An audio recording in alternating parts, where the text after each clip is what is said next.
نحمدہ ونصلی علی رسولہ الکریم اما بعد فاعوذ باللہ من الشیطان الرجیم بسم اللہ الرحمن الرحیم۔ پاکستان ٹیلی ویژن کی خصوصی نشست رحمت للعالمین اس وقت پوری دنیا میں جہاں جہاں دیکھی جا رہی ہے ان تمام لوگوں کو میری عرفہ انصاری کی جانب سے السلام علیکم۔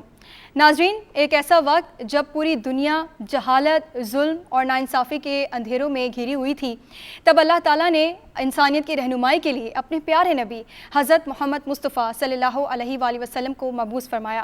جبرائیل علیہ السلام اللہ تعالیٰ کا پیغام لے کر آپ کی خدمت میں حاضر ہوئے اور فرمایا اقرا، یعنی پڑھیے۔ کتنا خوبصورت پیغام ہے۔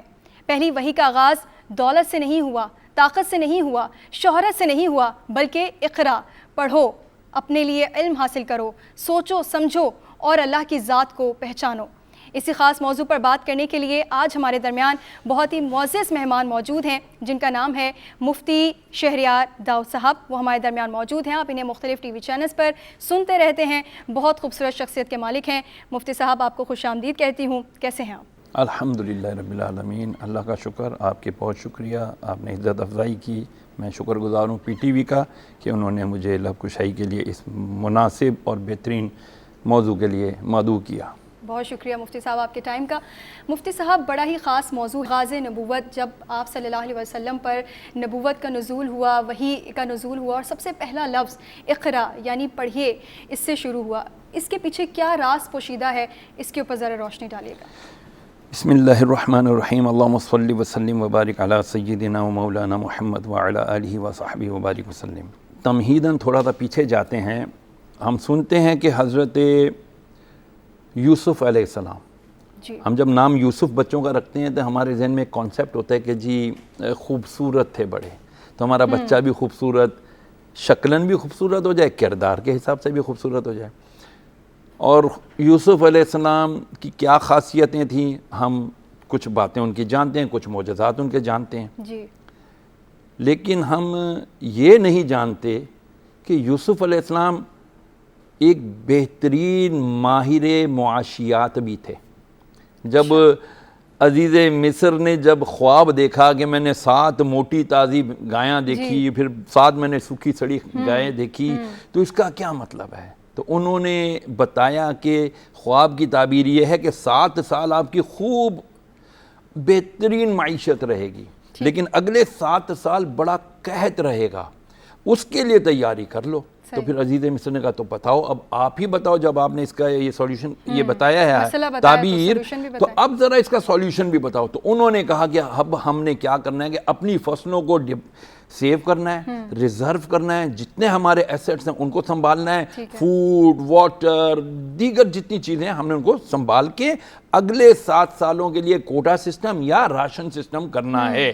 تو یوسف علیہ السلام کی اس کوالٹی کو تو ہم نہیں پہچانتے، نہ ہم اپنے بچوں کو بتاتے۔ اور یوسف علیہ السلام بڑے خوبصورت تھے، اتنے بڑا بھائی تھے، ان کو یہ ہو گیا تو وہ ہو گیا، بس یہ ہمیں پتہ ہے۔ عزیز مصر تھے، عزیز مصر کا، اور زلیخا کا بھی سین ہم کو پتہ ہے کہ جی زلیخا اور یوسف کا بڑی محبت تھی، اور یہ سب باتیں۔ بٹ جو سوسائٹی کو فائدہ دینے والا ان کا ایک ایلیمنٹ تھا، ان کا کردار تھا، وہ ہم نہیں سامنے رکھتے، اس کو فراموش کر دیتے ہیں۔ سلیمان علیہ السلام کیا تھے؟ اور جی سلیمان علیہ السلام ملکہ بلقیس اور تخت بلقیس اور یہ اور وہ ہدہد کی کہانی، یہ سب کچھ تو ہمیں پتہ ہے، لیکن جب سلیمان علیہ السلام نے ہدہد کی بات سن کر کہا کہ یار بھی اگر مجھ سے ملنے آ رہی ہے تو میں اس کو امپریس کس طرح کروں، تو ہونا یہ چاہیے کہ اس کا اتنا بڑا جو تخت ہے وہ یہاں ہونا چاہیے۔ خیر جی، ہم اس کی بحث میں نہیں پڑھتے کہ وہ کیسے آیا اور کیسے اس کو آصف برقیہ نے پہنچایا یا اللہ عز و جل نے پہنچایا کیسے، لیکن جب وہ یہاں آ گئے، وہ تخت پہنچ گیا، ملکہ بلقیس بھی آ گئیں، تو اب وہ حیران ہوئی کہ یار میرا تخت ادھر آ گیا ہے۔ اب وہ ان کے پاس کوئی راہ فرار نہیں تھا، وہ آئیں تو تھی کہ میں اس کو ڈپریس کر دوں گی، اپنے زیر اثر لے لوں گی، میری اتنی بڑی سلطنت ہے، لیکن سلیمان علیہ السلام نے اپنی طاقت دکھا دی۔ اب کیا ہوا؟ لیول بائیلیٹرل ایکوالٹی کے اوپر بات چیت شروع ہوئی۔ انہوں نے کہا دیکھو جی ہم ایک انڈسٹریل کنٹری ہیں، تمہارا ملک ایک ایگریکلچرل کنٹری ہے، why don't we sit together اور ایک ایسا ہم معاہدہ کر لیں کہ ہم بارٹر سسٹم بنائیں، تم وہاں سے ہمیں اناج دو، ہم تمہیں ایسے انڈسٹری کی چیزیں گڈز دیتے ہیں۔ یہ جو سلیمان علیہ السلام کا کردار تھا وہ ہمیں کسی کے سامنے نہیں ہے۔ اسی طرح ہم کہتے ہیں جی رسول اللہ علیہ وسلم 12 ربیع الاول کو تشریف لائے اور یہ جی بکری سوکھی سڑی تھی، تھنوں میں دودھ آ گیا اور حضور علیہ السلام جب دائی حلیمہ لے کے گئیں بڑی سلو چل رہی تھی اونٹنی لیکن تیز تیز چلنے لگ گئی, سرکار کے اوپر بادل چھایا کرتا تھا, سرکار کے معجزات بالکل بہترین ہم مانتے ہیں, ہمارا آمنا و صدقنا اس کے اوپر یقین ہے, ایمان ہے. لیکن ہم یہ نہیں سوچتے کہ رسول اللہ علیہ وسلم جس دور میں تشریف لائے وہ کون سا دور تھا؟ بیٹیوں کو زندہ درگور کر دیا جاتا تھا. جی تمہارے گھوڑے نے پہلے میرے ہاں سے پانی کیوں پیا؟ پہلے میرے گھوڑوں کا حق تھا. جنگ شروع, صدیاں جنگ چل رہی ہے. اور جی تم ایسے آدمی ہو کہ تم نے میری بات کو پورا نہیں مانا, چلو جی جنگ و جدل شروع. یعنی شراب, شباب, حرام کاری, جھوٹ, حلال, حرام, کوئی. لیکن مفتی صاحب آج کا دور بھی ہم دیکھیں اگر تو بہت حد تک مطابقت رکھتا ہے اس دور سے. تو آج جب ہمارے پاس تعلیمات بھی ہے, ہمارے پاس قرآن پاک بھی موجود ہے رہنمائی کے لیے, ہمارے پاس مولوی حضرات بھی موجود ہیں, لیکن پھر بھی وہ برائیاں نہیں جا رہی. I am coming to that very point. رسول اللہ علیہ وسلم نے آ کر کے سب سے پہلے کیا کیا کہ فوراً اسلام کی دعوت دے دی؟ نہیں. غار حرا میں کیوں جاتے تھے؟ آپ نے شاید تھوڑی دیر پہلے مجھ سے سوال کیا. غار حرا میں حضور کے لے جا کے کیا کرتے تھے؟ رسول اللہ علیہ وسلم وہاں بیٹھ کر میڈیٹیشن کیا کرتے تھے, اللہ تعالیٰ سے لو لگاتے تھے. رسالت اور نبوت تو آپ شروع سے ہی نبی ہیں, اول و آخر نبی ہیں آپ, اللہ کی طرف سے عطا تھی, لیکن اب اس کی بعثت کا اعلان کرنا تھا. تو اقرا کا جو پہلا درس آیا, اے محبوب آپ پڑھیے, تو رسول اللہ علیہ وسلم فرماتے ہیں میں نہیں پڑھتا. پھر اس کو بہرحال 3 دفعہ کہنے کے بعد جبرائیل امین نے گلے لگایا, پھر فرمایا اقرا بسم ربک الذی خلق, خلق الانسان من علق. انسانیت کی جان محمد کا نام, محمد کو سکھایا ہے. محمد تم اپنے ہی نام سے, اللہ کیا جو علم اللہ نے آپ کو عطا کیا ہے اب اسی کو آپ نے پڑھنا ہے, دنیا میں لے کے جانا ہے. وہاں میڈیٹیشن کیا, پہلی وحی آئی, امی خدیجہ کے پاس گئے, گھبرائے پریشان, آپ نے تسلی دی. دینے والی شخصیت بھی ملکۃ العرب ہیں, خدیجہ الکبریٰ, ان پر بھی انشاءاللہ بات کریں گے. عرض کر رہا ہوں کہ رسول اللہ علیہ وسلم نے آ کر کے جب اللہ کے حکم سے دعوت اسلام پیش کی تو اس سے پہلے 40 سال یا 25 سال یا جتنے بھی رسول اللہ علیہ وسلم کی حیات طیبہ پیچھے گزری ہے, وہ ہمیں تعلیم کا میسج دیتی ہے, وہ سارا تھا کیریکٹر اور تعلیم. دشمن بھی کہتے تھے محمد صلی اللہ علیہ وسلم ہماری امانتیں آپ رکھیں, ہم آپ سے بعد میں لے لیں گے. پتا تھا یہ سچے ہیں, صادق ہیں, امین ہیں, خائن نہیں ہیں, دیانتدار ہیں. تو یہ جب کیریکٹر پورا پیش کر دیا گیا اور پھر جب 40 سال نبوت کا اظہار کرنے کا فرمایا گیا تو کوہ صفا پر کھڑے ہو کر کیا رسول نے فرمایا تھا؟ فرمایا تھا اے میرے قبیلے والو, اے اہل قریش, میں اگر تمہیں کہوں پہاڑ کے پیچھے فوج ہے دشمن کی اٹیک کرنے والی ہے, will you believe؟ کیوں نہیں کریں گے بھائی, آپ تو سچے ہیں, آپ نے تو بات کبھی کوئی غلط کی ہی نہیں. تو فرمایا کہ کہو اشہد ان لا الہ الا اللہ واشہد ان محمد رسول اللہ, کہہ دو اللہ ایک ہے, وہی عبادت کے لائق ہے اور میں اس کا رسول ہوں. تو کچھ نے ایکسیپٹ کیا, کچھ نے ڈینائی کیا, اور اپنے کیریکٹر کے ذریعے انہوں نے منوایا. جو چیز بتائی that was character. Unfortunately, willingly or unwillingly, we are not providing our character to the others. That's why ہم لوگ آج دنیا میں کہہ دینا وہ معزز تھے زمانے میں صاحب قرآن ہو کر, ہم ذلیل و رسوا ہو گئے تاریک قرآن ہو کر. ایسا ہی ہے, کیونکہ ہمیں آج کوئی سمجھانے کی کوشش کرتا ہے نا تو ہم اس شعر کی مصداق ہو جاتے ہیں. ناصحہ نہ کر مجھے نصیحت, نصیحت کرنے والے کو ناصحہ کہتے ہیں. ناصحہ نہ کر مجھے نصیحت, دل میرا گھبرائے ہے, اس کو تو میں دشمن جانوں جو مجھ کو سمجھائے ہے. کیا خوب. آپ نے کہا نا کہ ہمارے علماء یا مولویوں نے ہمیں نہیں بتایا, نہ بتاتے ہیں, لیکن پھر بھی برائی تو موجود ہے. برائی موجود ہے, کیوں ہے؟ اس کے پیچھے قرآن مجید نے ہماری بڑی اچھی بہترین رہنمائی فرمایا کنتم خیر امت اخرجت للناس, تم بہترین امت ہو, جو جتنی امتیں ظاہر ہوئی ہیں ان سب میں تم بہترین امت ہو. یہ تو بتا دیا نا, بتا دیا, آگے وجہ بتائی ہے نا, ریزن دیا why you are the best amongst the others, because تأمرون بالمعروف ہے, کیونکہ تم امر اچھائی کا بھلائی کا حکم دیتے ہو, صحیح, وتنہون عن المنکر, اور روکتے ہو برائی سے. These are the two criterias. آپ گڈ کی اچھی گڈ ڈیڈز کی دعوت دیتے ہو, بھلائی کی دعوت دیتے ہو, برائی سے روکتے ہو. اب مجھے بتائیں آج ہم اچھائی کی دعوت دے رہے ہیں؟ کہاں دے رہے ہیں؟ نہیں, ابھی آپ اور میں تو دے رہے ہیں, ہم اور اب دے رہے ہیں. کتنے لوگ دیکھ رہے ہیں؟ I don't know. کتنے لوگ دیکھ کے فوراً چینل بھی تو چینج کر دیتے ہیں. برائی کے اندر اٹریکشن ہے. تو ہم نے جب بھلائی کی، نیکی کی دعوت دینا چھوڑ دینا ہے تو ہم پھر اس منصب پر، بہترین امت کے منصب پر قائم. لیکن جو ہمارے نبی کا کیریکٹر ہے، ہم اس کیریکٹر کو بھی تو ایگزامپل بنا کر اپنی آج کی زندگی کو فالو نہیں کر رہے نا. اب میں مثال دوں آپ کو، رسول اللہ علیہ وسلم پر جب طائف میں پتھر برسائے گئے جی تو ہم کیا کہتے ہیں؟ جی او ہو کسی پہ ذرا کچھ ظلم ہو جاتا ہے، ہم کہتے ہیں ہو ہمارے نبی نے تو او جی ہوتے نبی سان اسی تو گناہگار لوگ کیے گئے ہیں، ہم کیا کریں؟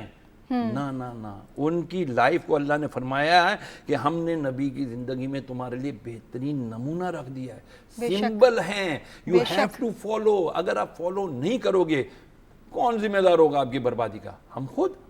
ہم رسول کو فالو نہیں کر رہے. مفتی صاحب یہاں پر اگر ہم غار ہیرا کی بات کرتے ہیں تو رسول اللہ صلی اللہ علیہ وآلہ وسلم جو ہے وہ وہاں پر جا کر قیام بھی کرتے تھے، عبادت کیا کرتے تھے. ساتھ ہی ساتھ یہ بھی کہا جاتا ہے کہ آپ نے عبادت کرنی ہے، ساتھ ساتھ دین کو بھی لے کر چلنا ہے، دنیا کو بھی لے کر چلنا ہے. تو اس حوالے سے کیا رہنمائی آپ فرماتے ہیں کہ اگر آج کے دور کے حوالے سے ہم دیکھیں کہ اکیلے میں عبادت کرنا ہے یا دنیا کے بیچ میں رہتے ہوئے بھی آپ نے عبادت کرنی ہے، پہاڑوں پہ نہیں چلے جانا؟ Good question. اکیلے میں عبادت کرنا اس وقت کا تقاضا تھا کیونکہ اس وقت اسلام عام نہیں تھا. ٹھیک. ہر ایک دشمن تھا جو ان کے جھوٹے خداؤں کو، باطل خداؤں کو برا کہتا تھا، اس کو مٹا دیا کرتے تھے، مار دیا کرتے تھے. تو اس وقت حکمت عملی کا تقاضا یہی تھا کہ اپنے آپ کو روحانی طور پر، جسمانی طور پر اور معاشرتی طور پر مضبوط کیا جائے. وہ کیسے مضبوط ہونا تھا؟ رسول اللہ علیہ وسلم امی خدیجۃ الکبریٰ سے نکاح فرما چکے ہوئے تھے. ٹھیک. میں آپ کے پروگرام کے توسط سے بتا دوں کہ دنیا کا سب سے پہلا چیریٹی کیمپ کس نے قائم کیا؟ امی خدیجۃ الکبریٰ نے. بے شک. کیسے؟ رسول اللہ علیہ وسلم ایک دن باہر سے تشریف لائے، رو رہے ہیں، گھر آ کر بیٹھ کے روتے رہے، داڑھی مبارکہ، ریش مبارکہ بھیگ گئی. رسول اللہ علیہ وسلم کی جان سے زیادہ قدر کرنے والی پیاری ہماری ماں خدیجۃ الکبریٰ رونے لگ گئیں. یا رسول اللہ کیا وجہ ہے؟ کس چیز نے آپ کو رلا دیا؟ فرمایا میرے جتنے لوگ مجھ پر ایمان لائے نا، یہ غریب ہیں، غلام ہیں، ان پر ابو جہل اور امیہ بن خلف یہ لوگ ظلم کر رہے ہیں، ان کے اوپر تشدد کر رہے ہیں، ٹارچر کر رہے ہیں. میرے پاس کاش کہ کچھ ہوتا میں ان کو آزاد کرا دیتا. آپ نے فرمایا غم نہ کیجیے، میں ہوں. بہت خوبصورت. اور آپ نے فرمایا کہ میرا جو منشی ہے اس کو میں نے کہہ دیتی ہوں، آپ ان سے کہیں، اپنے ان غلاموں سے کہیں، اپنے مالکوں سے پوچھو فدیہ کیا لیں گے، کیا لوگے، کیا بات ہے، پیسہ بتاؤ، آؤ پرچی آپ فرما دیں، اتنا 100 درہم، 200 درہم، 1000 درہم جتنے ہیں ان کو دیتے جائیں، آزاد کرتے جائیں. یہ آپ کے دست و بازو بن گئے، آپ کو مضبوط کریں گے. تو سب سے پہلا چیریٹی کیمپ امی خدیجۃ الکبریٰ نے لگایا. اپنے پیارے محبوب علیہ السلام جان سے زیادہ محبت کرنے والی وہ بیوی جنہوں نے ایک سمبل دیا آج کی ہماری بچیوں کو، خواتین کو، کہ بھئی آپ نے اپنے شوہروں سے یہ نہیں کہنا ارے تم تو پریشان ہو، مجھے بھی پریشان کر رہے ہو. آج جو منہ بھر کے ہماری بہنیں، بیٹیاں اپنے شوہروں کو بہت زیادہ ڈپریس کر دیتی ہیں، میں کچھ نہیں جانتی، میں نے تو جو ہے نا اس دفعہ یہ والا جوڑا لینا ہے اور بچوں کو فلانے ہی یونیورسٹی میں داخلہ دلانا ہے اور مجھے یہی والی چیز جو ہے نا گولڈ کی چاہیے. ارے اپنے شوہر کی جو لیمٹس ہیں، باؤنڈریز ہیں، ان کو ازیوم کریں، سمجھیں اور اس کی استطاعت کے مطابق اس سے ڈیمانڈ کریں تو انشاءاللہ مفتی اچھا صاحب رہے گا. بڑی خوبصورت آپ نے بات کی ہے. آج کے دور میں ہم دیکھتے ہیں کہ دکھاوا بہت زیادہ بڑھ چکا ہے، جس میں جو خواتین ہیں وہ بہت دفعہ ایسا ہوتا ہے کہ اپنے شوہر حضرات سے جو ہے مطالبہ کرتی ہیں، ان سے دوسروں کی مثالیں دیتی ہیں، عدم برداشت پیدا ہوتا ہے، اور شاید یہی بہت بڑی وجہ ہے جو آج کل ہمارے معاشرے میں طلاقیں بہت زیادہ ہو رہی ہیں. اس حوالے سے بھی کچھ بتائیے گا. ہمارے پیارے نبی صلی اللہ تعالیٰ علیہ وآلہ وسلم نے اپنی ہر بیوی کو، یعنی جو ہماری امہات المومنین ہیں رضی اللہ تعالیٰ عنہن اجمعین، ان کو اتنا پیار دیا، ہر ام المومنین کہتی تھی رسول اللہ علیہ وسلم مجھ سے سب سے زیادہ پیار کرتے ہیں. تالی دو ہاتھ سے بجتی ہے. اچھا، خواتین جو آپ نے کہا ریاکاری یا دکھاوا کرتی ہیں آج کے دور میں ہمارے، تو ایک تو ہم نے حلال اور حرام کو نا بالکل خلط ملط ملا دیا ہے. ایک ہے ریاکاری، اب تو فرق ہی نہیں رہا نا. نہیں نا، وجہ کیا کہ حلال اور حرام کی تمیز ختم ہو گئی ہے. جب ہم دیکھتے ہیں اپنے سے تھوڑا سا اوپر تمہارا بھائی دیکھو کتنا کماتا ہے, اس کے بچے دیکھو وہ ان کے پاس تو آئی فون ہے, ان کے پاس تو فلانی لیپ ٹاپس ہیں اور آئی پیڈز ہیں اور میک بکس ہیں, آپ ہمیں اتنے سادے فونوں پر رکھا ہوا ہے. مجھے تو کم از کم اس میری سیریمنی پہ, شادی کی سالگرہ پہ آپ نے مجھے یہ چاہیے, یہ والی مہنگی چیز دینی ہے. رسول نے اس کا حق بتایا, اس کا طریقہ بتایا. جب بھی دیکھنا ہو, اپنے آپ کو اینالائز کرنا ہو, میں کہاں ہوں, آلویز سی بلو, اپنے نیچے والوں کو دیکھو وہ کہاں ہیں. کیا ہمارے لیے غزہ کافی نہیں ہے؟ غزہ کا میدان, فلسطین کی حالات, کشمیر مقبوضہ کے حالات, اور روہنگیا میں, اور جہاں جہاں مسلمان اس وقت بیچارے بہت بری حالت میں ہیں, جن کو ایک وقت کا کھانا میسر نہیں. ہم پیٹ بھر کے 3 ٹائم کھا رہے ہیں, پھر ہم پنجابی میں کہتے ہیں رج کھان دی مستیاں نے, ہمارا پیٹ بھرا ہوا ہے, اب ہمیں مستی سوجی ہوئی ہے, یہ بھی کرنا ہے تو وہ بھی کرنا ہے. سوچتے نہیں کہ اللہ تعالیٰ نے قرآن میں فرمایا ہے ثم لتسألن یومئذ عن النعیم, اور پھر تم سے اس دن, قیامت کے دن, یوم حساب کے دن, ہر نعمت کا سوال کیا جائے گا, تو شکر ادا کرو. ہر نعمت کا جو ہے حساب بھی لیا جائے گا. مفتی صاحب, جو لفظ اقرا ہے, پڑھیے, اس میں کیا یہ صرف دینی تعلیمات کی بات کی جا رہی ہے یا دنیاوی تعلیمات کی بھی بات کی جا رہی ہے؟ یہ کتنا وسیع ہے؟ آج میں آپ کے پروگرام کے توسط سے یہ غلط فہمی بھی دور کر دوں کہ ہم نے جو ایک حدیث ہے اس کو ہم نے بڑا محدود کر دیا, اس کو باندھ دیا دروازوں میں, ہم نے قید کر دیا, تالے لگا دیے. حدیث کیا ہے؟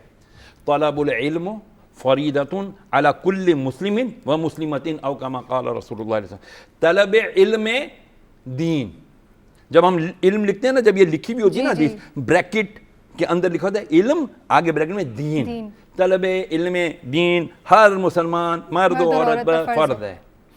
There is not deen added in any of the hadith words. جب حدیث کے اندر دین کا لفظ نہیں لکھا ہوا, صرف علم کی بات ہوئی ہے, تو what علم is؟ العلم نور, علم نور ہے. اللہ نور السماوات والارض, قرآن کی آیت. اللہ تو نور ہے زمین و آسمانوں کا, علم بھی نور, اللہ بھی نور. مینس علم ہوگا تو آپ اللہ کی معرفت پا سکو گے. جب ہم اللہ کی معرفت پانا چاہتے ہیں تو ہم نے یہ کیوں سوچ لیا کہ یار یہ میں فلانے بہت بڑی یونیورسٹی کے اندر جاؤں گا, وہاں کی ڈگری ہی مجھے ایک بڑا انسان بنائے گی. میں مدرسے کے اندر سے جب عالم 8 سال 10 سال کے بعد بن کر تخصص فی الفقہ کر کے مفتی بن کر نکلوں گا تو میرا کوئی میرا اسکوپ نہیں ہے. میں بچوں کو آج اپنے عالم دین نہیں بنا سکتا. کیوں؟ اس لیے کہ جی میرے بچوں کا کوئی فیوچر ہی نہیں ہے. مفتی صاحب, رسول اللہ صلی اللہ علیہ وآلہ وسلم کس طرح سے جب ان کے اوپر وحی نازل ہوتی تھی, ظاہر ہے وہ بھی پیغام ہے, وہ بھی تعلیم ہے جو ان تک پہنچتی تھی, وہ کس طرح سے آگے اپنے صحابہ کرام تک, اپنے قریبی دوستوں تک, کس طرح سے وہ اس انفارمیشن کو پہنچاتے تھے؟ اصحاب صفہ کا نام سنا آپ نے؟ جب آپ مدینہ المنورہ جاتے ہیں, اور آج کل تو وہاں سے پیچھے سے لوگ لے کر آتے ہیں نا باب جبرائیل سے, جہاں اپنے ریاض الجنہ میں نوافل پڑھنے ہوتے ہیں, تو وہاں ایک تھوڑا سا اونچا ایک چبوترا سا بنا ہوا ہے, وہ چیز, وہ جگہ کہلاتی ہے قبۃ الصفہ. یہ صفہ کا مقام ہے. یہ تھوڑا سا اونچا تھا, ٹیلا سا تھا. یہاں پر غریب صحابہ کرام علیہ رضوان آ کر بیٹھ کر علم دین حاصل کیا. یہ جو آزاد ہوئے تھے نا, ملکۃ العرب رضی اللہ تعالیٰ عنہ نے جب ان کو آزاد کروایا, تو یہ جب آ کے بیٹھتے تھے, ابو ہریرہ ہو گئے, قتادہ ہو گئے, ابو عبیدہ بن الجراح ہو گئے, یہ لوگ بیٹھ کر کے نا وہاں پھر علم سیکھتے تھے, ایک دوسرے کو سکھایا کرتے تھے. رسول سے سیکھی ہوئی باتیں دوسروں کو بتایا کرتے تھے, جس کو ہم علم حدیث کہتے ہیں. رسول اللہ علیہ وسلم نے فرمایا تمہیں پتہ ہے بنی اسرائیل میں فلانا واقعہ بھی ہوا تھا, تو وہیں اسی چبوترے پہ بیٹھ کر رسول ان کو سکھایا کرتے تھے, وہ سیکھی ہوئی چیز کو آگے پہنچایا کرتے تھے. کیوں؟ یہ تو زبانی کلامی ابھی تک چل رہا ہے, لکھنے کا جو سلسلہ تھا کیوں؟ رسول اللہ صلی اللہ علیہ وسلم فرمائے بلغوا عنی ولو آیۃ او کما قال رسول اللہ صلی اللہ علیہ وسلم, کہ میری طرف سے پہنچا دو اگرچہ ایک ہی آیت ہو, پہنچاؤ. ہم پہنچا ہی تو نہیں رہے, ہم نہ لکھ رہے ہیں. آج کل تو آپ کو پتہ ہے لکھنے کا ویسے ہی نہیں ہو گیا, جب سے یہ گیجٹس وغیرہ آئے ہیں لکھنے کا کام ختم ہو گیا. آپ بٹن دبا دیں, آپ بولتے جاتے ہیں, وہ خود بیچارہ لکھتا چلا جاتا ہے. ایسا کچھ ہو گیا نا. ٹیکنالوجی اتنی ہائی لیول پہ چلی گئی ہے, آرٹیفیشل انٹیلیجنس نے مزید کچھ خطروں کے دروازے کھول دیے ہیں. جو صحابہ کرام علیہ رضوان ہوا کرتے تھے, وہ چیزیں ایک تو ان کے حافظے بڑے قوی تھے، دوسرا وہ فوراً ان چیزوں کو لکھ لیا کرتے تھے، کبھی درختوں کی چھال پر، کبھی چمڑے کے اوپر، کبھی کوئی پتھروں کی سیلوں کے اوپر لکھ لیا کرتے تھے اور لکھ کے آگے پہنچایا کرتے تھے. آج ہمارے یہاں ایسا نہیں ہے. میں ہوں ڈاکٹر، لیٹ سپوز میں ڈاکٹر ہوں تو جی میں کیا ہوں، میں جی بی ڈی ایس ہوں، میں دانتوں کا ڈاکٹر ہوں. اب مجھے کوئی چیز پتا ہے، میں اس کی تحقیق کر رہا ہوں، تو اب میں اس کو اپنے پاس رکھ رہا ہوں، ایسا ہی ہے، چھپا کے رکھ رہا ہوں، کیونکہ میں اسپیشلائزیشن کرنا چاہتا ہوں اس کے اندر، تاکہ جو بھی آئے ادھر سے اس کو کچھ نہ ملے، میرے سے ملا میں خوب مال کماؤں. جب ہم نے علم کو مال کمانے کا ذریعہ بنا لینا ہے نا، تو پھر یہی دن دیکھنا ہے جو ہم دیکھ رہے ہیں. مفتی صاحب، احادیث کے ذریعے ہمیں کیا سبق ملتا ہے؟ جیسے فار ایگزامپل میں نے ایم فل کیا ہوا ہے، میں ریسرچ بھی کر چکی ہوں، میرے اوپر کیا ذمہ داری عائد ہوتی ہے کہ مجھے اپنے جو بچے ہیں، غریب بچے ہیں جو کہ تعلیم حاصل نہیں کر سکتے، کیا میرے اوپر بہت زیادہ ذمہ داری ہے کہ مجھے ان کو جا کے علم دینا ہے؟ کیونکہ ہم دیکھ رہے ہیں کہ آج کے دور میں بہت سے ایسے بچے ہیں جو اسکولوں تک نہیں جا سکتے. تو احادیث مبارکہ ہمیں اس حوالے سے کیا سبق دیتی ہیں؟ رسول اللہ علیہ السلام نے ارشاد فرمایا، مفہوم عرض کرتا ہوں جی، کہ بلغوا عنی ولو آیۃ، کہ میری طرف سے پہنچا دو اگر ایک ہی آیت ہو.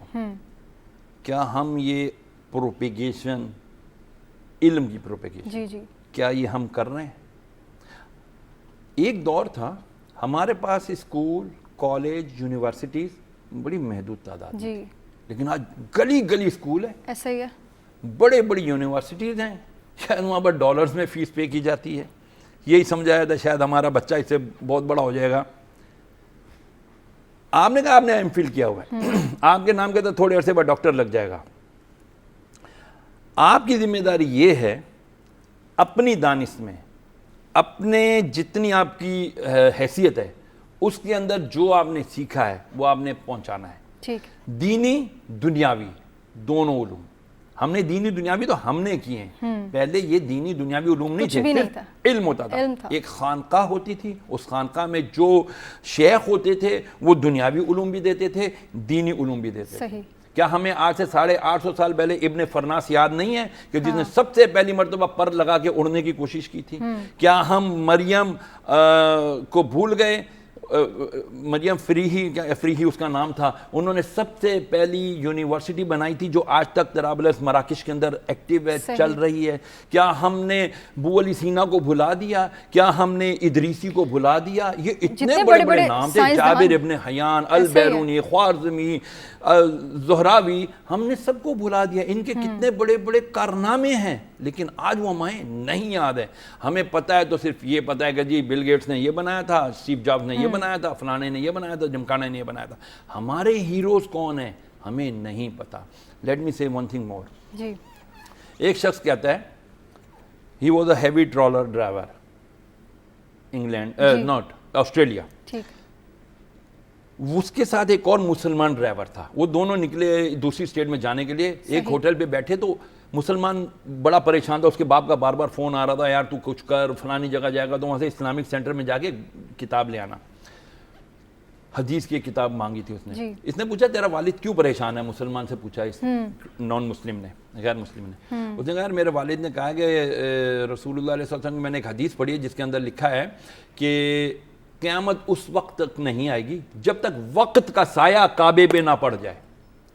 وقت، کیا بات، وقت تو اینٹیٹی نہیں ہے نا، کوئی فزیکل چیز نہیں ہے نا. وقت تو وقت ہے، گزر رہا ہے. عصر والعصر، جو زمانے کی قسم، وقت تو زمانہ ہے، گزر رہا ہے. کہنے لگا اچھا خیر ہم لوگ جائیں گے. رات انہوں نے وہاں گزاری تو اس نے اپنا لیپ ٹاپ کھولا، غیر مسلم نے. وہ دیکھتا رہا کہتا ہے کعبہ از کیوب، بلیک باکس ہے اور میں اس کو دیکھ رہا ہوں، اس کے اوپر کیسے وقت کا سایہ آئے گا سمجھ ہی نہیں آتا. کہتا ہے میں اپنا ماؤس چلاتا رہا، دیکھتا رہا، میں نے 3D ڈائمینشن کھول لیا. 3D ڈائمینشن کھولا تو میں نے دیکھا، میں نے اس کو فاسٹ چلایا، لیٹ می کمپلیٹ فرسٹ. چلایا تو ایک دم میں نے دیکھا کہ ایک سایہ آہستہ آہستہ آ رہا ہے، آہستہ آہستہ آتے آتے وہ کعبے کے اوپر پڑا. اس کے بعد وہ کعبے سے بھی ہٹ گیا. جب میں نے دیکھا وہ کس چیز کا سایہ تھا، میں نے دیکھا وہاں پر ایک کلاک ٹاور کھڑا ہے. کعبے کے ساتھ یہ کلاک ٹاور کھڑا ہے. یار how could it be possible that a person who was living 1400 years ago, 1400 سال پہلے ایک شخصیت یہاں سے گزری ہے، وہ کہہ رہی ہے کہ کعبے قرب قیامت میں کعبے کے اوپر وقت کا سایہ پڑے گا، ٹائم کا سایہ پڑے گا. ٹائم تو یہ رہا، کلاک ٹاور، اس کا یہ ذہانت ہے، بالکل علم ہے. وہ اس بات پر کہ رسول جو کہ کسی اسکول میں نہیں گئے، کسی استاد سے نہیں پڑھے، کسی یونیورسٹی میں نہیں گئے، ریگستانوں میں رہنے والے ایک شخصیت نے 1400 سال پہلے کیسے بتا دیا، اسی بات پر وہ مسلمان ہو گیا الحمدللہ، علم سیکھ کر الحمدللہ. بے شک مفتی صاحب، آپ نے بڑی خوبصورت انداز سے روشنی ڈالی رسول اللہ کے کردار کے اوپر، جو ان کا کیریکٹر تھا اس کے اوپر آپ نے بات کی. اس کے علاوہ جو تعلیم کی اہمیت ہے وہ بھی آپ نے بڑی خوبصورتی کے ساتھ بیان کی ہے. پروگرام کا وقت جو ہے وہ ختم ہونے کو ہے، اور جب رسول اللہ کی نبوت کا آغاز ہوا، وہی ان کے اوپر نازل ہوئی، تو ان کے آس پاس بہت سی ایسی شخصیات تھیں جو کہ ذکر جن کا ملتا ہے بہت ہی اہمیت کے حامل ہیں. ان میں سب سے جو امپورٹنٹ تھی وہ تھی حضرت خدیجہ رضی اللہ تعالیٰ عنہا. ان کے اوپر بھی ہم اگلے قسط میں بات کریں گے. اسی کے ساتھ مجھے اپنی میزبان عرفان ساری کو دیجیے اجازت. اللہ آپ کا حامی و ناصر ہو. خدا حافظ.